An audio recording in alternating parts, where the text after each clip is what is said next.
Bonjour tout le monde, bienvenue à la revue des marchés pour le mois de novembre. On voit ici à l'écran la variation du dernier mois pour tous les différents indices.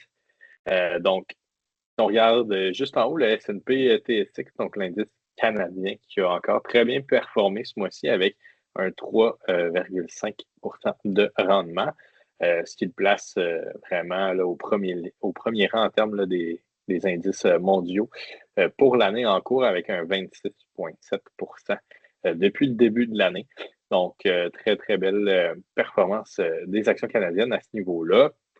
Si on regarde ensuite les actions américaines, donc le S&P 500 et le Nasdaq, on voit qu'on a fait un petit peu là, du surplace pendant le dernier mois, mais somme toute, des performances quand même positives.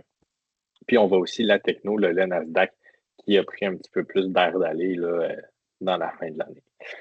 Au niveau là, du FTSE, en Grande-Bretagne, donc un 18% de rendement depuis le début de l'année, performance similaire aux États-Unis pour le dernier mois. Au niveau des actions européennes et japonaises, ça a été un petit peu plus difficile ce mois-ci là, avec un léger recul dans les 30 derniers jours. Sinon, ben, on constate que l'or continue sur son aire d'aller, là, donc très bien performé depuis le début de l'année, avec un autre là, 4,6% dans le dernier mois. Le baril de pétrole, de son côté, continue à baisser là, en termes de valeur encore ce mois-ci.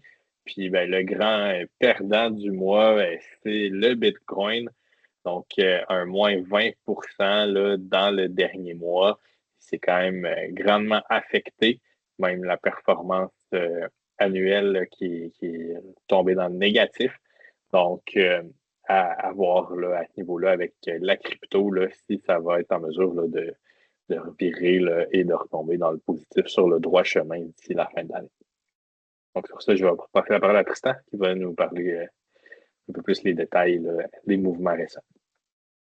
Oui, merci Gabriel. Fait que le premier point là, que je voulais porter à votre attention, c'est vraiment, dans le fond, la variation au niveau de la devise entre la devise canadienne et la devise américaine. Au début de l'année, on s'attendait vraiment là, à ce que notre dollar canadien s'affaiblisse encore plus. Par contre, c'est l'inverse qui est arrivé. Depuis le début de l'année, c'est le dollar US qui s'affaiblit sur le dollar canadien. Fait que comme on peut le voir, tu sais, on a le graphique ici là, à son pic là, en février versus aujourd'hui, ben, notre dollar canadien vaut plus cher maintenant aux yeux des Américains. Puis, pourquoi on vous parle de ça? C'est que si vous regardez vos placements en US, puis vous vous dites, ben, si je regarde le S&P 500, il a fait 15% de rendement, puis mes placements en US, ils ont juste fait 12%. Peux-tu m'expliquer pourquoi, si j'ai pas le même rendement que le S&P 500? Ben, c'est dû à la baisse de la devise. Parce que quand on a des placements américains en devise canadienne, puis qu'on n'a pas hedgé la devise, ben, on est à risque des fluctuations là, des devises, là. Fait qu'autrement dit, l'année dernière, on a été chanceux. Notre dollar canadien s'est grandement affaibli versus le dollar US. Donc, tous les placements US qu'on avait dans notre portefeuille, ils ont mieux performé que l'indice américain. Cette année, c'est différent. Cette année, notre dollar canadien a pris de la valeur. Donc, nos placements US ont vu leur rendement un petit peu grugé là, par l'augmentation de la devise. Fait que dites-vous que vos placements US ont fait à peu près plus que 2% de plus que sur votre relevé, puis c'est dû à la fluctuation de la devise. Sinon, on a eu quand même des grandes nouvelles au niveau du taux directeur. En fait, la dernière baisse de taux au Canada a été le 29 octobre. En novembre, on n'a pas eu de baisse, là, ça a resté stable. Donc, le 29 octobre, on est passé de 2,50 à 2,25. Puis même chose aux États-Unis, ça a resté inchangé. C'est ce qui explique un petit peu là, le mois en dents de scie, là, le mois de novembre en dents de scie que les actions américaines ont eu.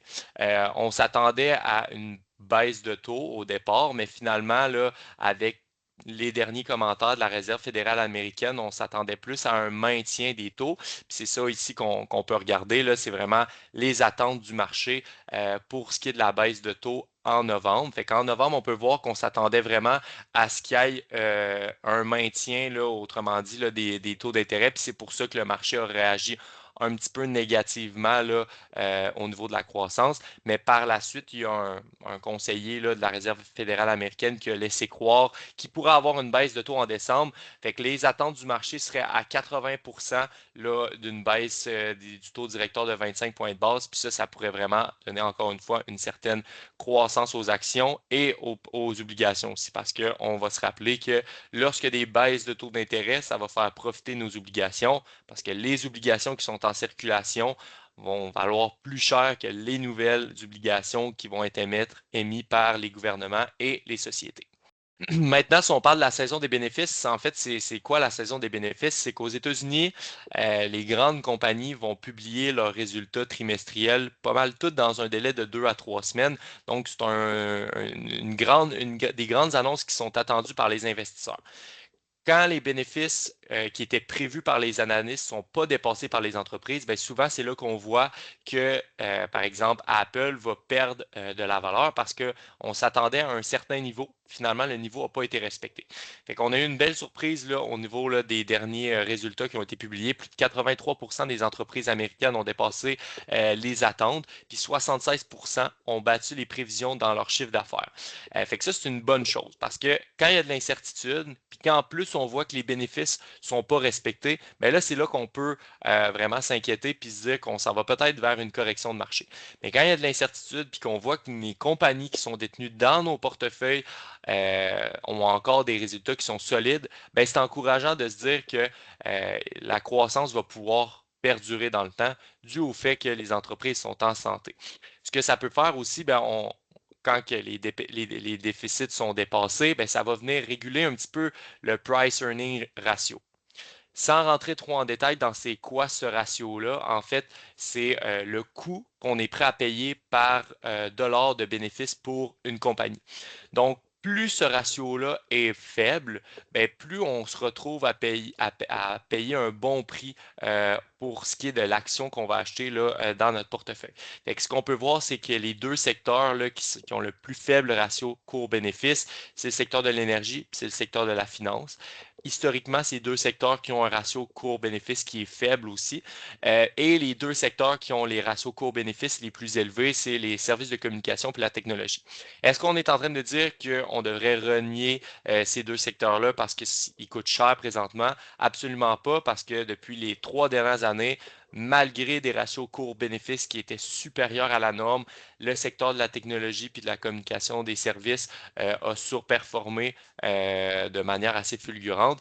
Par contre, c'est à noter, quand on voit une croissance là, du ratio cours-bénéfice, ben là, ça serait peut-être le temps de venir rebalancer notre portefeuille puis de regarder s'il n'y a pas des meilleures opportunités dans différents secteurs. Ça faisait pas mal le tour de ce qu'on avait à vous présenter pour la revue des marchés du mois de novembre. Encore une fois, si vous avez des questions sur qu'est-ce qui se passe dans vos portefeuilles, pourquoi votre portefeuille a perdu de l'argent, pourquoi votre portefeuille a gagné de l'argent dans le dernier mois, ben, on va vous inviter à nous communiquer directement avec nous. Ça va nous faire un grand plaisir de répondre à vos questions puis de vous éduquer sur les décisions qu'on prend à l'intérieur de vos portefeuilles. Donc, on vous souhaite une bonne fin de journée. On espère que ça a été instructif et on se revoit là, dans 2 semaines pour un prochain vidéo.